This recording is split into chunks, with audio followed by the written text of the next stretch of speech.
Good afternoon. Situated here. Let me start with some opening remarks. Over the last week, the Sudanese Rapid Support Forces has carried out a major and brutal attack across eastern part of the Al Jazeera state in Sudan, located just to the south of Khartoum. They attacked multiple villages in the area, deliberately targeting civilians. Many of the RSF's victims have been children and women. The United States condemns these attacks in the strongest terms and calls on the RSF to halt violence against civilians immediately. The group's leaders have repeatedly committed to their obligation to civilian protection under international humanitarian law, and they must uphold those commitments. The United States recently imposed sanctions on Al-Ghani Hamdan Daglo Musa for his role in RSF atrocities, and we will continue to impose costs on all those committing and fueling these atrocities. These heinous attacks are sadly only the latest in a war that has gone on for far too long. Attacks like these exacerbate the severe hunger and displacement crisis that has put more than 25 million Sudanese in need of emergency humanitarian relief and forced more than 14 million people to flee their homes since the conflict began. Our support for the Sudanese people is steadfast as they demand a sustainable end to the conflict and work to develop a process to resume the stalled political transition to inclusive, civilian-led democratic governance. That, Matt. Great. Well, not great, but I mean, not great at all. Understood, yeah. Sorry. Understood. Just before we get into the Middle East, I just wanted to ask you if you got an answer to my question about the Cuba vote at the UN. I know there's going to be a vote today. I don't believe it's happened yet. It's occurring this afternoon. Yes. So, what was your question? How we will vote? We will vote no. But you will vote no. And have you lined up anyone? As I said, as I previewed yesterday, it was likely. I didn't think we were going to vote for a resolution condemning ourselves, and in fact, we will vote no. Have you lined up anyone to vote with you? I think I'll wait until we see the vote result to talk about the outcome. So no, you're not sure if you'll get one or two others. I would not expect an outcome. Dissimilar. Dissimilar. I was just saying inconsistent. Dissimilar is a better word to previous outcomes. In other words, this is a resolution. Another demonstration of virtually the entire world's opposition to this, to the embargo. Right? I wouldn't expect a dissimilar result, but we have made our position clear on it for some time, and we'll continue in our vote at the UN today. All right. To the Middle East. Yesterday at the briefing, shortly before the Knesset voted on these two bills that deal with UNRWA, you once again reiterated the U.S. position that they shouldn't do it, and that the law shouldn't be passed, and that if they were, there should be steps taken to mitigate the situation. So now that the laws have both passed, and recognizing that they won't take effect for another 2 months or so, at least, what is your response, and what are you planning to do, particularly given the emphasis that you guys, Secretary Blinken and Secretary Austin in particular, have put on improving the aid supply into Gaza? Yeah. Let me start by just reiterating that we are deeply troubled by this legislation. It could shutter UNRWA operations in the West Bank, in Gaza, in East Jerusalem. It poses risks for millions of Palestinians who rely on UNRWA for essential services, including healthcare and primary and secondary education. UNRWA, of course, plays a critical role in providing services to Palestinians in Gaza, the West Bank, and throughout the wider region, and particularly in Gaza. They play a role right now that, at least today, cannot be filled by anyone else. They are a key partner in delivering food, water, and other humanitarian assistance to civilians in Gaza that wouldn't have anyone else to get it from if UNRWA were to go away. So we have made clear our concerns over this bill. We have made clear our opposition to this bill. As the Secretary said in his letter, and as I reiterated yesterday, there could be consequences under U.S. law and U.S. policy for the implementation of this legislation. We are going to engage with the government of Israel in the days ahead about how they plan to implement it. We're going to watch and see if there are legal challenges to the law and if there's any impact by those legal challenges. And then we'll make our decisions after looking at all of those factors. All right, I'll let others go. Could I follow up on the Sean. aspect? I can't let you go without comment. That was a fantastic shirt thanks. before we get going. It's great. Sure, bought from Angola, so anybody on the British trip. I figured you got that on the trip that we were on, so it's great. Well, Africa's a fashion powerhouse. Seriously, could I ask you about back on UNRWA? The Norwegian government today said that it's going to go to the International Court of Justice, see if Israel has actually legal obligations to let in aid, and specifically in the context of UNRWA. Does the U.S. have any comment on that move by the Norwegians and the ICJ? I don't have any comment on that move, but they certainly have a legal obligation to allow humanitarian assistance in and not to erect roadblocks to humanitarian assistance to people in Gaza. And we have made that clear since the outset of this conflict. And a great number of our engagements with the government of Israel have been around ensuring that they do let humanitarian assistance in and that they do ensure that humanitarian assistance gets to the people that need it. And that is precisely one of our major concerns about this legislation. I should be clear, by the way, it's not our only concern about this legislation. We also support the work that UNRWA does outside of Gaza. We support the work they do in the West Bank. We support the work that they do in the broader region to deliver humanitarian services to Palestinians. But the work is absolutely critical and irreplaceable in Gaza right now. And we made clear before the passage of this legislation, and it remains true, that there are potential policy and legal implications to this legislation being implemented, and we're going to be in conversation with the government of Israel about that. Sure. Maybe just stepping away from the UNRWA issue per se, I wonder if you had anything to say about the Israeli strike today in Gaza. I think the latest death toll that we've reported is nearly 100 by eyewitness accounts. Many, if not most, appear to be civilians, children. I know you don't speak for the government of Israel, but as Israel's ally, do you have anything to say about this? We are deeply concerned by the loss of civilian life in this incident. This was a horrifying incident with a horrifying result. I can't speak to the total death toll, but there are reports of 24 children killed in this incident.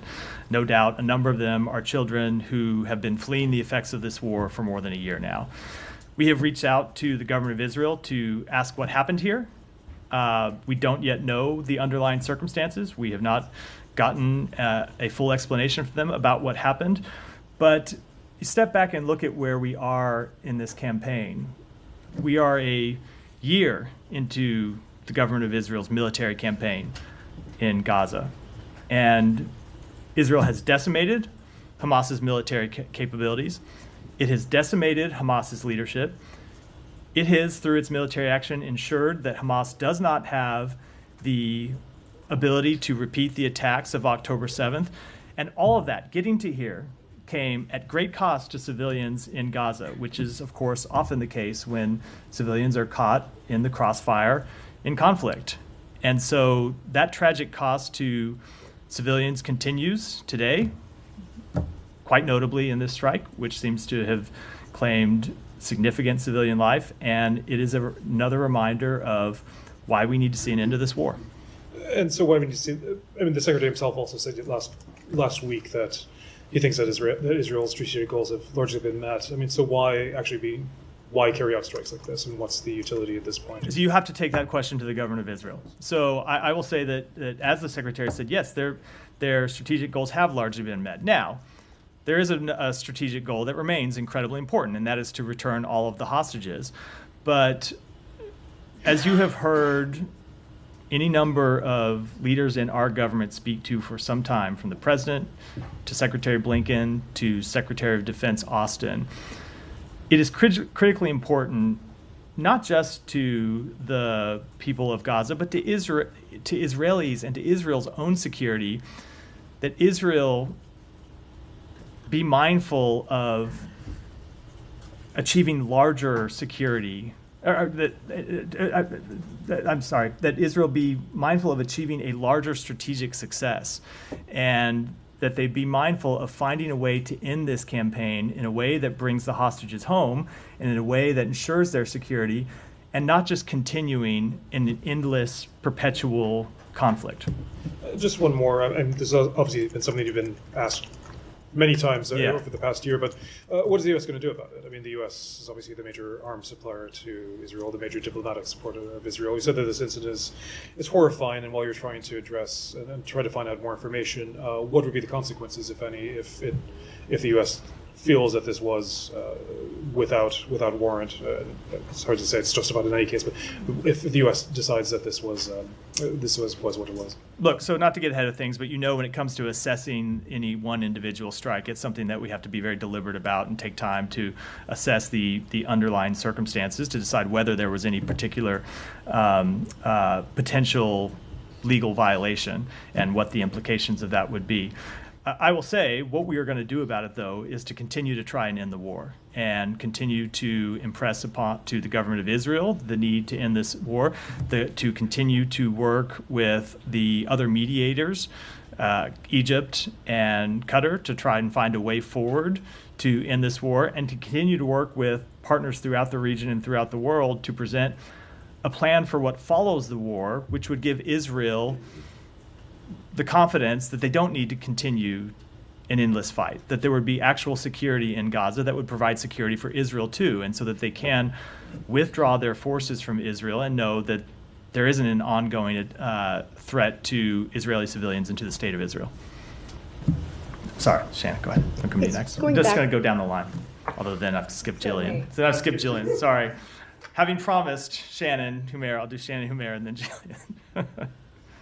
Going back to the letter sent by Secretary Blinken and Secretary Austin to the Israeli government, it calls for the creation of a virtual channel to discuss civilian harm incidents and says the first virtual meeting of that channel should take place before the end of October. Has it happened yet, or is it on the books? We have had conversations about the establishment of that channel. I don't have anything definitive yet to report. We continue to have conversations about how to establish that in a way that will be meaningful and will actually produce results. Does the State Department consider that meeting or its equivalent to have taken place already? I don't have an announcement to make today. We have a few days left in the month. Yeah. Matt, so on that letter, I think that was sent about more than 2 weeks ago. Does the United States have some sort of an interim assessment on how Israel has done so far in terms of fulfilling U.S. requirements, given what's going on in northern Gaza too? We have been watching and engaging with them about each of the steps that we called on them to implement in that letter.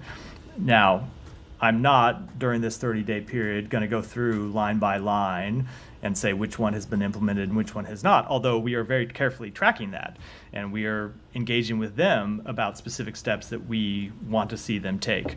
But I don't think it's appropriate for me, while we're going through this process, to go through one by one and talk about where they are. Just speaking largely, though, or speaking broadly, I should say, we have seen some progress, but we haven't seen enough. So I said last week, what the Secretary said last week, it continues to be the case that we have seen them take some initial steps, but we need to see them do much more, and we are engaged with them to impress upon them the importance of doing much, much more. Right. Given it's another 2 weeks left, I believe, how confident that are you that they are actually going to fulfill these? I don't think it's appropriate for me to make any predictions at this point. We made clear what the steps are we want to see implemented. We put a deadline on it. Let's wait until we get to the deadline to talk about where things stand. Right, and about this deadline, there is a lot of commentary out there, and in the law, there is no grace period. You are saying at this moment in time that you have not seen enough from Israel. So I just want to ask the question that a lot of people out there are asking: why not implement the law now? We are implementing the law. We have not assessed them to be in violation of the law at this point. But you're just saying they're not fulfilling the things that you want from them. They are impeding aid into Gaza. That is not what I said. They're not impeding. That is not what I said. We have outlined a number of steps that we want to see them take in the letter. Right. Now, to answer your question, the reason why we didn't set an immediate deadline, or you have to implement all these steps 5 minutes after you get the letter, or you have to implement all these steps 7 days after the letter, is because there are some of the steps that we understand take actual time to implement. If you look Sure, at but some of it's the, 2 weeks. oh, hold on, just me. Yeah, but we thought that 30 days was an appropriate measure, not 2 weeks, or we'd put 2 weeks in the letter. There were some things that we wanted to see happen immediately, and we saw some of those happen immediately. We saw Erez reopen immediately. We saw the Jordan route reopen immediately. And the letter made clear some things we want to see happen immediately, and then we need to see other things happen within 30 days. We're not yet at 30 days. I promise you we will have an extensive conversation about this at the end of that 30-day period, but we're in that window now. Okay. But I'm just having trouble understanding how the two things add up, and that is the secretary has said, you've said, whatever Israel was doing to ensure more aid goes into Gaza, that has fallen off significantly. There hasn't been a sustained effort, and they have not been doing enough for a sustained period of time. How does that not mean that they are impeding? They're not impeding aid. Like, how can those two things be true at the same time? We have not judged them to have. So this Hold on. They're No. not doing enough. We had They not. haven't been So impeding aid. so we thought it was appropriate that when we saw the decrease. Look, there are a lot of reasons that aid cannot make it in. Some of them can be intentional. Some of them can be unintentional. Some of them can be bureaucratic, either inside Israel system or inside the UN system. Some can be the effect of criminal looters, who obviously the government of Israel does not control and is not responsible for. And so, given all of those different factors that can go into the result that we saw, and the result that we saw was aid coming down more than 50% from its peak, we made clear that, look, on the things that you can control, on the things that the government of Israel can control, recognizing that you don't control everything, we want to see steps. And at the end of those steps, we will come back and talk about what the results have been. Just one final thing on northern Gaza. When you were answering, I think, Shannon, you talked about this endless cycle that the Israeli military seems to be in right now. So is the U.S. calling the Israeli military to wrap up, to finish what it's doing in northern Gaza now? We want to find a durable end to the war, and I say the durable end to the war is important, an important way to think about it. We have not called on Israel to just withdraw from Gaza and leave a vacuum there, because a vacuum actually doesn't help the Palestinian people, who would be once again living pretty immediately under Hamas's tyranny and would be potentially subject to the same jeopardy that Hamas has put them in for the past year by launching terrorist attacks against Israel. And it certainly wouldn't solve Israel's security problem. It would potentially land us back in the same place months or a few years down the road. And so that's why we are working to restart talks, which happened over the weekend, to try to find a durable end to the war. It's why we're working on the plans for what follows the war with our partners. Oh, actually, just really the final one. On this special channel or mechanism to talk about civilian harm incidents, you said you're still talking. Can you explain why it hasn't been set up? I don't have any more to read out today. It's an ongoing discussion between us and the government of Israel, and I just don't have any. So when you say that you raised it you raised this particular incident of today with the children killed. Yes. You raised it with the U.S. The United States raised it directly with the government It of was the Israel. ambassador. I'm not going to get into who, but it was conversations from our government to theirs. Now, sorry to have. Can I ask a quick off-topic question? Yeah.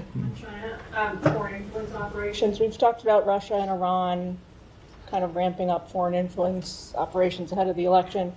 Friday, Saturday, there was new reporting that the Chinese government-linked officials managed to hack the audio of a senior Trump campaign advisor's cell phone. That was preceded by general reporting that they were trying to get access to data for the former president and Senator Vance and unnamed folks on the Kamala Harris campaign. Is this something that you are tracking with regards to China especially, and are you addressing it diplomatically at all, or are you just leaving it all up to the FBI to investigate? So I'm not going to speak to the specific incident because it is appropriate for the FBI and the intelligence community to speak to any specific incidents when it comes to such influence operations or such potential espionage operations across any wide, wide variety of incidents. I will say that we have raised consistently with the government of China at the secretary's level and at other levels the fact that we are watching very closely any attempts to hack U.S. systems, U.S. equipment, U.S. personnel, to interfere in U.S. elections or other U.S. Entities or events, and that we would certainly hold them accountable for any such actions. Beyond just the hacking portion of it, is it fair to say that you've seen an increase in Chinese influence operations here generally? I would defer to the intelligence community to speak to that. As you know, the State Department has the mandate from Congress to track influence operations conducted by foreign governments overseas, but when it comes to influence operations that foreign governments conduct inside the United States, it's a matter for the intelligence community and the FBI, and so I would defer to them. And I'd have to go back and look at previous transcripts. I don't remember off the top of my head, but at one point you had said, or kind of indicated that... now you're hoping I can remember what I said. No, I don't think you have to. Basically, I just want to know if this... At one point, you had indicated that Chinese influence efforts targeting U.S. officials, not even related to the election, just in general, were sort of... I don't know if they were more sophisticated, but they surpassed the efforts of the other countries. Would you still describe, like they were more aggressive, would you still describe that as the status quo? I don't remember that comment, although I'm not disputing it. I just don't remember that at all. But I do, again, think it'd be more appropriate for me to defer to the intelligence communities and to law enforcement to speak to that. So it's not, is it fair, it's fair to say you don't really address that? It's just it's not that on the, look, so when it comes to making assessments about what's happening inside the United States and monitoring what's happening inside the United States, the intelligence community and law enforcement does that work. Now, when there is something that rises to a level of concern that needs to be addressed directly with the Chinese government, we do address it directly with the Chinese government. And we have, over many number of months, made clear directly to Chinese officials our concerns about this type of behavior and the potential for this type of behavior and the fact that we would take it very seriously. Yeah. Thanks, Matt. Just back to Israel and Palestinian territories. There's another deadline coming up for Israel's finance minister to sign off on whether the Palestinian Israeli banks can engage in correspondence. There's concern from the US and also the G7 members, and apparently a letter was sent to Netanyahu expressing concern that Smotrich won't sign off on extending that cooperation and that it could potentially collapse the Palestinian economy. How real is this concern from the US, and can you give us guidance on what the US would do if he decided not to go ahead and extend that? We have been extremely concerned about this. You will recall, of course, that this is not the first time we faced this possibility. Several months ago, that particular minister made threats that he would not extend this particular provision, and we made clear to the government of Israel that that such an action would have severe consequences for the Palestinian economy. It would have severe consequences for Israel's security. It would potentially cause enormous disruption in the West Bank, and that's not in the Palestinians' interest, and it's not in Israel's interest. And we were able to impress upon the government of Israel the incredibly harmful nature of such an action the last time they got up to such a deadline, and convince them to extend it. And we're continuing to impress upon them the same thing this time. I don't want to deal with a hypothetical about what would happen if they didn't extend this provision. It's important that they do. Yeah, Saeed. Thank you, Matt. Going back to UNRWA, I mean, I went to UNRWA schools for a while. My wife went to UNRWA schools all her life, and she depended on UNRWA ration. It is a major part of sustaining the Palestinians in every way. And, trying to, sort of satanize and UNRWA and say that it had done some evil things and so on, goes back before this war. It goes back to 2017 when they stopped the fund. My question to you, you said that, you are deeply troubled by the decision. And you also said that you engage the Israelis. What steps will the United States take to ensure that UNRWA continues to operate? I'm not going to preview anything from here today, Saeed. If you look at the letter that the Secretary sent, he made clear that we're opposed to the passage of this legislation, and he made clear that there could be legal and policy implications to the implementation of that legislation. That remains true.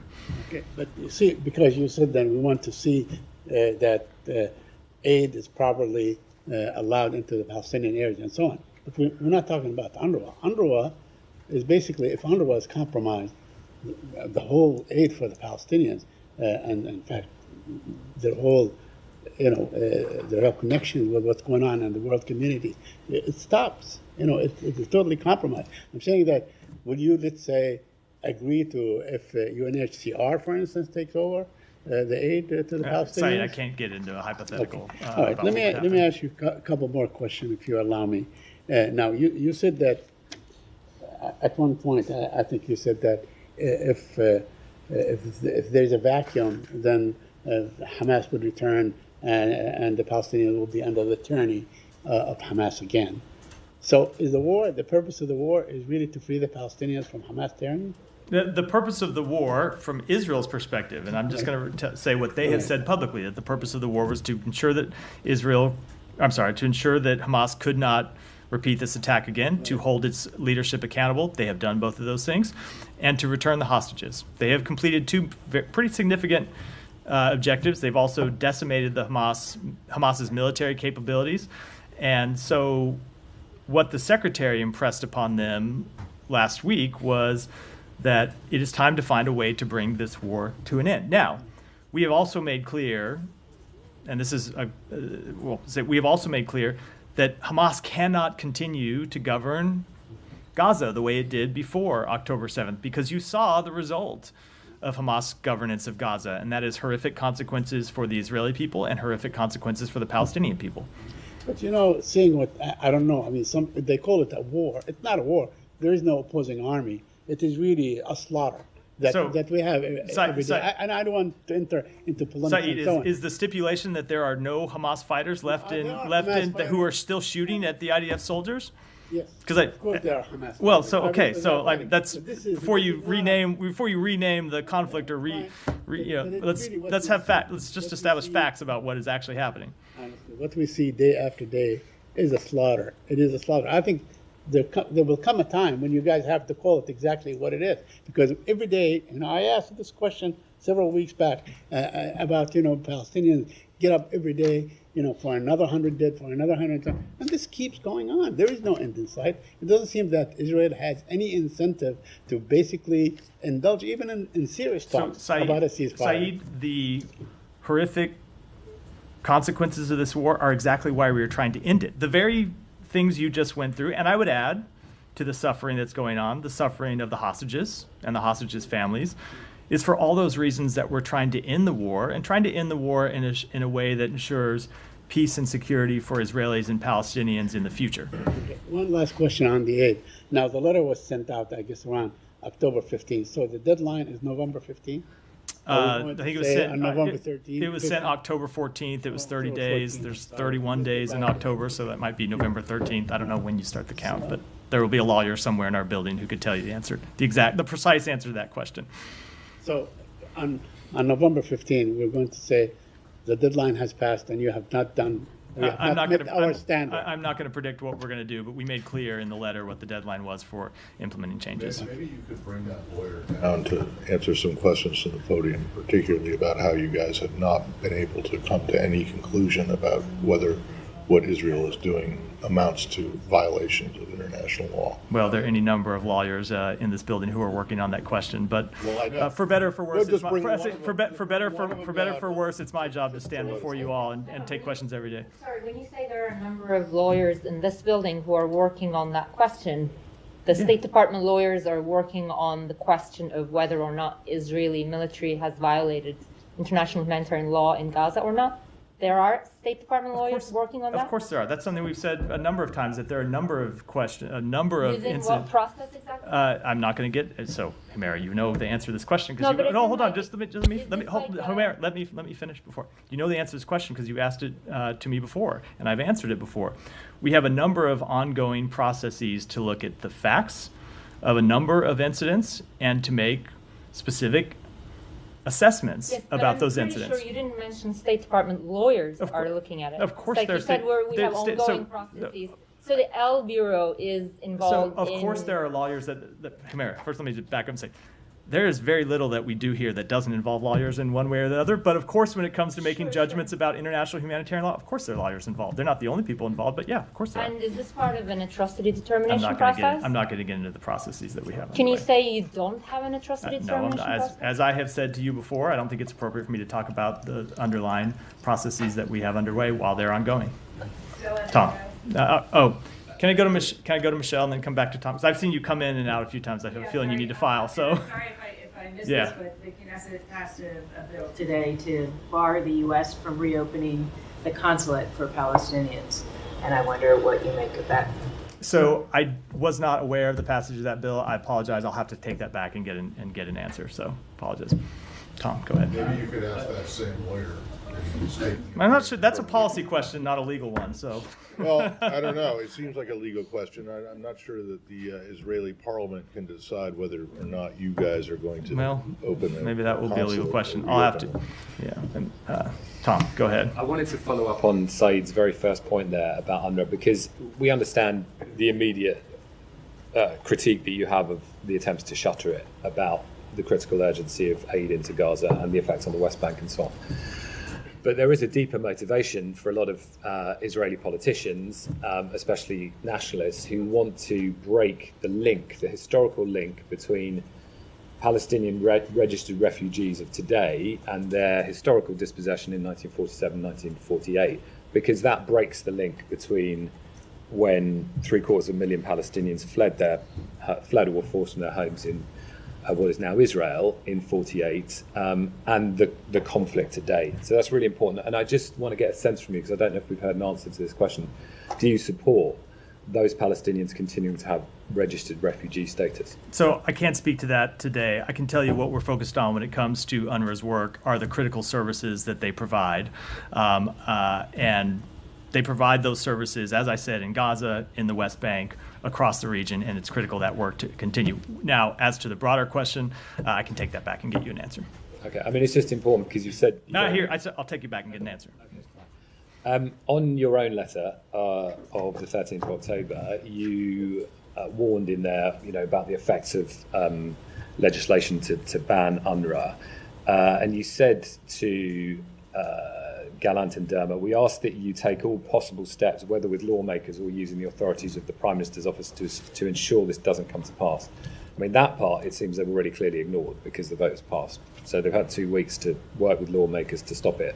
They're not listening to you? The bill has passed, so... But you asked them to work with lawmakers to ensure this doesn't come to pass. So that part you've already lost on. So as I said before, the bill's passed, and we've made quite clear our concerns, and we will make our decisions based on the next steps, based on the implementation of this law, and based on any potential legal challenges. As I said, there's always, when you have controversial laws that like this that pass, the potential for challenges that delay their implementation. I don't know if that will happen, but we're going to watch over the next few days to see. But I asked the question because does it give you any sense of how closely or how seriously they take your letter? Because they've already ignored that part. Well, we're going to see, right? Look, I'll tell you, we've heard the Secretary speak to this. We've seen them already take a number of steps that we called for, and others they haven't taken yet. So we're going to we're going to look at the end of the 30 days and go through and see what they've implemented and what they haven't. So just let me go on this point, because that's your letter. In the March 28th ICJ order on the South Africa genocide case, in order 51-2A, I think it is, they say that Israel must take all necessary and effective measures to ensure, without delay, in full cooperation with the United Nations, the unhindered provision, to allow aid to get into Gaza. I mean, in full cooperation with the United Nations, for the country in question to then ban the primary UN agency that is responsible for that does not seem like full cooperation. So I will admit that do not remember. I read that order when it came down. I do not have it in front of me and do not have the provision that you're looking at to study. But we have made clear. I will say we've made clear, kind of in keeping with that order, precisely how important it is that UNRWA be allowed to continue. And even if you step back from UNRWA, how important it is that Israel cooperate with all of the UN agencies that are operating on the ground inside Gaza to deliver food, water, medicine, and other humanitarian assistance. And it continues to be critical that they take those steps. But you talked about its importance, but this is a key organ of international humanitarian law that has made this order this year in the midst of this crisis. I mean, do you back that call by the ICJ? We absolutely want to see humanitarian assistance get in. We want to see it get in through the other UN partners, and we want to see it get in through UNRWA. And just finally, on this airstrike in Beit Lahia you referenced, you talked about, the war's gone on for a year. Getting here came at great cost to civilians in Gaza, often the case when civilians are caught in the crossfire of conflict. And I know you've used that phrase many times before. Is that a specific reference to this airstrike, and you see this as crossfire? No, as I also said, as you notice, if you would note, my full quote said, "We don't know what happened in this strike. We don't know the particular circumstances." So no, it was about the broader conflict. When it comes to this particular strike, we have reached out to the government of Israel for information, made clear we want to know exactly what happened, how you could have a result that produces, according to reports, dozens of children dead, and we don't yet know the answer to that question. I just raise it because it is an expression you've used and secretary's used many times about crossfire, including, when there have been many civilian casualties in airstrikes. I mean, the Palestinians do not have air defenses, so I'm just sort of puzzled about this use of the phrase crossfire. So I think it should be pretty clear. First of all, when I made clear it was about the broader conflict, and in the broader conflict, you do have Hamas leadership, Hamas battalions who locate themselves under civilian buildings and fire at Israeli forces from civilian buildings. Now, just to say, there are something, and that's crossfire, right? You have times when there are airstrikes that Israel carries out because they know that Hamas is located there. There are times they carry out airstrikes because they have IDF soldiers on the ground who are coming under fire from a particular location, and this is a standard military practice, obviously, and they call in an airstrike to take out that location because they have soldiers who are under fire from there. That's the definition of crossfire, I think. Isn't it a bit disingenuous, though, because crossfire would be understood to mean if civilians are caught in crossfire, you would understand that usually to be an accident on the ground because people are literally caught in crossfire. But using it to describe airstrikes when many, many civilians are killed feels misleading. I think crossfire means civilians caught between one military striking a terrorist organization or another military, or a terrorist organization striking a military, and that is what is happening in these incidents. Yeah, Abby.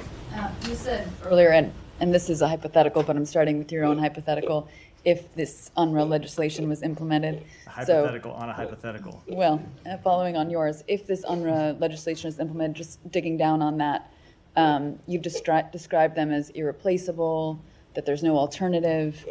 So at that point, would you assess that Israel is directly or indirectly impeding the delivery of humanitarian aid? I really can't predict what kind of an assessment we will make in the future. I made clear our concerns over it, and I made clear we're going to watch over the coming days what happens with the implementation of this law, but where we will land, I'm not going to forecast today. And then there's some reports from earlier this week that the IDF detained medical staff within one of the largest hospitals in northern Gaza. The UN said yesterday that they left 2 doctors to take care of hundreds of patients. Is the U.S. Asking Israel about what led them to detain those medical staff, and are you satisfied with their answer? We are asking. I don't have an answer yet. Okay. Yeah. Are you concerned about?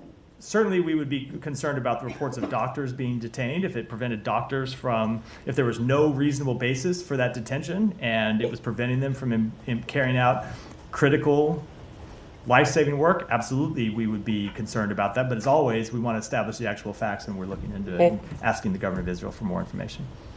Janie. Thank you, Matt. A couple of questions on Russia and North Korea. And our follow-up, if I may, North Korea's foreign minister went to Russia to discuss additional dispatch of North Korean troops. And the Russian foreign minister Sergei Lavrov claimed that the dispatch of North Korean troops was legally justified under the Russia and North Korea mutual military treaty. Do you think that the dispatch of North Korean troops to help Russia's illegal war is a violation of international law? We do. We believe that Russia's training of DPRK soldiers involving arms or related material is a direct violation of Security Council Resolutions 1718, 1874, and 2270. And DPRK soldiers providing or receiving any training or other assistance related to the use of ballistic missiles or other arms would violate Resolutions 1718, 1874, and 2070, in addition to Russia and the DPRK's ongoing UN arms embargo violations. And one more, the UN Security Council meeting on the North Korea's military deployment will be held tomorrow. As you know, sanctions in the Security Council will be difficult due to opposition from China and Russia. Recently, the United States and South Korea and Japan and their allies have established a multilateral sanctions system against North Korea. Can sanctions on military cooperation between Russia and North Korea be implemented through this system? So the multilateral sanctions monitoring team is a mechanism for examination, analysis, and public reporting on the implementation of UN sanctions measures against the DPRK. It's not a sanctions imposing mechanism itself, but of course we do maintain the ability to impose sanctions on both Russia and North Korea. We've shown we're willing to use those abilities and authorities in the past, and we will continue to do so when appropriate. Does the United States delegation to visit Ukraine, because South Korea already visited NATO and Ukraine? So we have, do you have any? We have U.S. delegations who are traveling to Ukraine virtually every week. I don't have one to announce today, but it's quite regular for to see U.S. officials visiting Ukraine. The Secretary of Defense was there last week. Secretary Blinken was there last month, and we will have a number of important visits coming in the coming days. The Chief of Staff to Ukraine's president is here today, meeting with Secretary Blinken and others from the United States, from the U.S. government. Thank you. So there are multiple reports saying that the new appointed head of Hezbollah is in Iran. Given that Israelis started as soon as the announcement came officially about his appointment that they're going to take him out, is U.S. concerned that Israeli taking him out in Iran will intensify the situation in the region, especially with the Iranians saying that they are preparing for attack on Israel? I don't want to comment on a hypothetical action in any way. Okay, and I have another one regarding comments by Ambassador Linda Thomas-Greenfield today. She said that the United States made clear to Prime Minister Netanyahu that 1 year into the conflict, Israel must address catastrophic humanitarian crisis in Gaza. The United States rejects any Israeli efforts to starve Palestinians in Jabalia or elsewhere, and that Israel's word must be matched by action on the ground. Right now, that is not happening. This must change immediately. So can we take this to mean that the U.S. is acknowledging that there are Israeli efforts to starve Palestinians? And how should we see this in the context of the mid-October letter sent by Secretaries Austin and Blinken? I don't think that's the way you should take it. I think you should take it to be consistent with the letter that the Secretary Blinken and Secretary Austin sent, where they made quite clear that we're concerned about the humanitarian situation. You heard me address yesterday, we're particularly concerned about the humanitarian situation in Jabalia, where food isn't getting in right now and water isn't getting in right now. And that does need to change. And that's what Ambassador Thomas Greenfield is making clear in those remarks. Can we stay on the Lebanon Yeah. part of that just for a second? I mean, there are multiple reports coming out of both Beirut and out of Israel that the U.S. has proposed some kind of a ceasefire plan for Lebanon that would call for full implementation of UNSCR 1701 with the withdrawals by both Hezbollah and Israel within 2 months. Is that at all your understanding of where So things stand? I don't want to get into the private diplomatic conversations that we're having, including about what any potential timetables might be. But we have been making clear in those conversations that we want to see, as part of a diplomatic resolution, the full implementation of UN Security Council Resolution 1701, and that means Hezbollah withdrawing north of the Litani River. It means Israel ultimately withdrawing south of the Blue Line, and it means peace and stability. And what we're working on to get to that point are ways to bolster the Lebanese armed forces to ensure that they can provide security and they can provide stability in southern Lebanon. Alex. Thank you. Very quickly, Iran will move back to Ukraine again. In the case of Jamshid Shahmad, you tweeted about Iran murdering the U.S. person, California resident. Some of us have been covering this case. You told us for months that you will be judging the Islamic Republic by their action. Well, this is their action.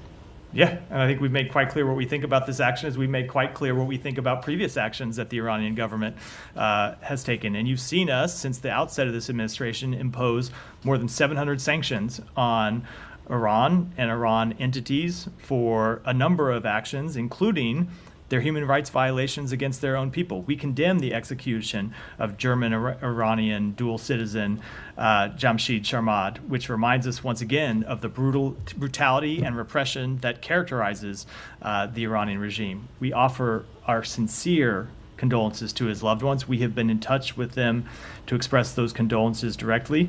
This is the latest abhorrent act by Iran following the transnational repression it committed when it abducted him. It also underscores the record pace of unjust executions in Iran continues unabated, despite Iran's attempts to promote a gentler face to the international community. So we are in touch with the German government, we are in touch with the European Union and our other allies, and we will continue to stand with them in holding the Iranian regime accountable for its brutal human rights abuses.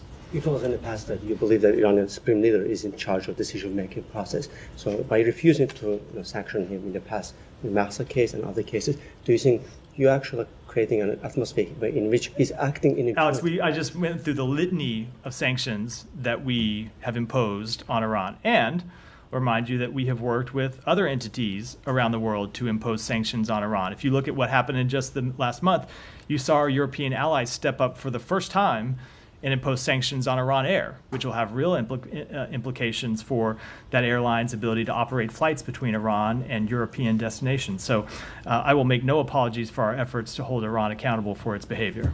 Thank you. On Ukraine, you spoke about the Yermak meeting. I know I say you might not want to get ahead of the meeting, but here's a question about it. 2 questions. Actually. Here's a question to get ahead of the meeting. There are reports that. He met with Jake earlier. He's meeting with the secretary. That meeting, the meeting with the secretary. Right. Well, I apologize for not putting out a statement about a meeting that hasn't happened yet here at the department. The issue of North Korea, supplying, the troops for Russia to fight in Ukraine will be the subject. Certainly, that will be one of the topics. And the reports that the U.S. will not impose restrictions in future. If that is the case, can you confirm that this is actually? I'm not going to comment on those reports. Let me, Alex. That was 4 or 5. I got to move on. Go ahead. Thank you. A couple of weeks ago, Department of Justice indicted an Indian agent for a murder plot against a Sikh human rights lawyer in New York. You told us that U.S. wants to see meaningful accountability by the Modi government, but that agent still has not been arrested. So what are the next steps? Is U.S. seeking his extradition? So that's a matter I would refer you to the Justice Department on when it comes to a question of extradition. That, of course, is the legal matter. We always defer to DOJ to speak to extradition. But I will tell you that we have been in dialogue with the government of India about this matter. Of course, they sent a delegation here 2 weeks ago to directly brief U.S. government officials on the status of their investigation, and we briefed them on the status of our investigation. And we made clear in that meeting what we will continue to make clear, that it is important there be real accountability. So after the killing of Sikh leader Hardeep Singh Nijjar in Canada by Indian agents, Canadian authorities expelled all Indian agents serving in the Indian High Commission. And there are some unconfirmed reports that same action took place here in Washington, D.C. Could you confirm or deny State Department expelled the Indian agents serving in High Commission here in D.C.? Or? that we what I'm not So can I'm not Indian authorities- I'm not familiar with this report that we expelled Indian diplomats. Yes, No, Indian agents who are serving here in. I'm not aware of any such expulsion. No, Ryan. Yeah, and then we'll go to Ryan. Sorry, Ryan. I'll cover it. Just briefly, I know it was a few days ago, but India and China, I don't know if the State Department has commented on that. India and China said that they're working to resolve their border role potentially through joint patrols, as reached during the BRICS summit. Does the U.S. have any comment on that? Has the U.S. had any indirect engagement on this? So we're closely following the developments. We understand that both countries have taken initial steps to withdraw troops from friction points along the line of actual control. We welcome any reduction in tensions along the border. Has the U.S. played any role in this No, indirectly? we have talked to our Indian partners and been briefed on it, but we did not play any role in this resolution. Go ahead, Ryan. Thank you. So you commented earlier on how the letter that you guys sent in mid-October to Israel mentions suggests that they not pass the UNRWA ban. Right above that, in that same letter, bullet point 3 of the 3 bullet points says that Israel should also end isolation of northern Gaza by reaffirming that there will be no Israeli government policy of forced evacuations of civilians from northern to southern Gaza, ensuring humanitarian organizations have continuous access to northern Gaza through northern crossings and from southern Gaza. Obviously, the 30 days isn't up, but 2 weeks ago, the situation in northern Gaza was bad. Like today, it's utterly dystopian. The opposite of making progress has happened there. Somebody mentioned the 109 civilians killed in this residential building as part of this forced evacuation. So it seems like neither of those two things have happened, and in fact, they've gone the opposite direction. Do you need the 30 days to make an assessment on at least that bullet? So we have made clear that the situation in northern Gaza, which is what that bullet refers to, needs to change. And Secretary Blinken made clear directly to the Prime Minister last week that the situation in northern Gaza needs to change, that we need to see everyone in northern Gaza, every civilian in northern Gaza, have access to food and water and other humanitarian assistance, and we're going to continue to make that clear. You started with the RSF and the most recent war crimes. UAE is one of the strongest backers of the RSF. You guys are very tight with the UAE. Like, why can't the U.S. pressure the UAE to put a stop to this? It's just, we have how long is this going to have made clear to every country in the region, every country around the world, that no country should do anything to prolong this conflict, including providing arms to either of the warring parties. It just seems like countries in that region just aren't interested. Like, maybe they listen, but they just don't follow the advice that we're. Look, every country makes its own decisions on a host of foreign policy issues. But I can tell you that the thing that the Secretary heard time and time again as we were in the region last week is that partner after partner welcomed our engagement because we are the only ones who could play this critical role of trying to end conflicts in Gaza, trying to end conflicts in Sudan. They're difficult. They're parties with intensely competing interests in their own politics and their own situations. But we heard over and over again that countries welcome the role that we play. Now, it doesn't mean every country follows exactly the course that we prescribe, but we continue to try and play the leadership role that we think the moment demands, to try and bring countries together to find an end to these wars. And just real quickly on Pakistan, I know you commented yesterday on the letter from 62 members of Congress. The Pakistan media is reporting that Pakistan security services responded to that letter by putting out dossiers of the members of Congress who signed that letter and flagging a particular number of them that were Jewish and a particular number of them that were supporters of LGBT rights in an effort to undermine the strength of that letter. Is there any level of kind of embarrassing conduct from the ISI or from the Pakistan military that would cause the U.S. to kind of rethink this relationship? Let me just say, obviously that's something that would be concerning to us, but I haven't seen that report yet. So before I offer a substantive comment on it, I want to take a look at the report myself and be able to weigh in on it. And we'll either get you a written answer, or I'm happy to come back and address it tomorrow from the podium. Yeah, go ahead. Thank you. On Thursday's phone call between Secretary Blinken and Turkish Foreign Minister Hakan Fidan, can you please give me more details on what was discussed specifically about Turkey's fight against terror, given that call came immediately after Turkey was hit by a terror attack? Yeah, so there were a number of things that the Secretary and the Foreign Minister covered on the call. First of all, the Secretary expressed the United States' condolences for that attack and expressed our solidarity with the Turkish people in the face of a terrorist attack. But then they also on the call addressed the work that the secretary had been doing in the region to bring the war in Gaza to an end, to find a diplomatic resolution to the conflict in Lebanon, to work to prevent the situation between Israel and Iran from further escalating. The secretary made that call while we were traveling from the region to London. So in addition to offering his condolences for the terrorist attack, he was updating the foreign minister on all the work that we did on all of these fronts, on which we see Turkey as a critical partner. One more and then we'll wrap for today. Thanks, sir. Two quick questions for you. First on UNRWA, you mentioned the U.S. playing the indispensable role of trying to end conflicts. Ambassador Thomas Greenfield brought up today that Israel and the UN need to talk to each other, not at each other.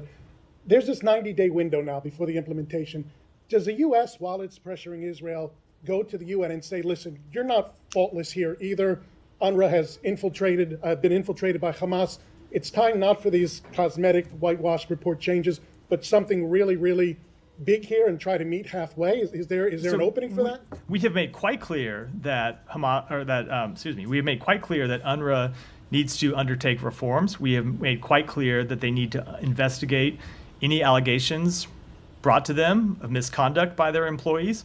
And we have seen them conduct investigations, and we have seen them dismiss a number of employees. Now, when you look at look at further into this matter, you see that UNRWA has said, and if the government of Israel wants to dispute this, they should dispute it publicly. UNRWA has said that with respect to a number of the allegations that Israel has made against UNRWA employees, when UNRWA has asked for the information from the government of Israel that they would need to investigate those claims, the government of Israel has refused to provide it. So yes, UNRWA absolutely needs to take allegations seriously. They need to investigate them. If there is anyone on their payroll who is involved in the terrorist attacks of October 7th, who is connected to Hamas, who is involved in terrorism in any way, those people need to be dismissed, and UNRWA needs to look at reforms to ensure that such people are never hired again in the future. But the government of Israel also needs to provide information to UNRWA so it can carry out those investigations. The Secretary General mourned the loss of what he called a colleague who carried out a massacre in southern Israel. It's one of those things that Israel kind of looks at and says, something's not computing here. But I want to get to the second question. I know we're short. Special Rapporteur for Palestinian Rights, Francesca Albanese, is in the U.S. She's going to give a presentation to the UN, do a little speaking tour. Ambassador Thomas Greenfield, Ambassador Taylor at the Human Rights Council, Ambassador Lipstadt, have all deemed the Special Rapporteur, in words or some phrase, a purveyor of anti-Semitism. I know you can't comment on individual visa issues, but in a broader perspective, we've seen countries deny entry to those who have a history of anti-Semitic comments. Is that taken into account at all in a broader perspective by the State Department when it issues visas? So I will just say that we have an obligation as the host country for the United Nations. We take that obligation very seriously, and one of those obligations is to grant visas to any number of individuals with views with which we do not agree. The Russian foreign minister travels to New York to participate in United Nations meetings. That is our obligation as the host of the United Nations, and it's one that we take seriously. And with that, we're out for today. Yeah, do one more? I wanted to go to my two separate individual people issues. The first on Iran. Do you have more to say about the execution yesterday of the U.S. resident? I did just a moment ago in response to. You did? Yeah, I did. Oh, I'm sorry, I completely missed that. Clearly. Okay, and then in Cambodia. So I was trying to think of I will leave it at that. So I'm sorry, I don't know what happened. I guess it just tuned out for a second. On Cambodia, the journalist. I tuned out to some of your questions too, Matt. So clearly, offense not taken. You can tell by the answers. The Cambodian journalist Nektar was released on bail last week, but there are calls that charges against him remain in place, and I'm just wondering if you guys have anything to say about whether or not you think those charges are valid or should be dropped. Let me just say that I think this is the first time we've had a chance to address this at the podium since he was released. So I'll say that, first of all, we welcome that Nektar Dara was released, and is able to reunite with his family, and we will continue to monitor his case closely. We raised his case at multiple levels in Cambodia and in Washington.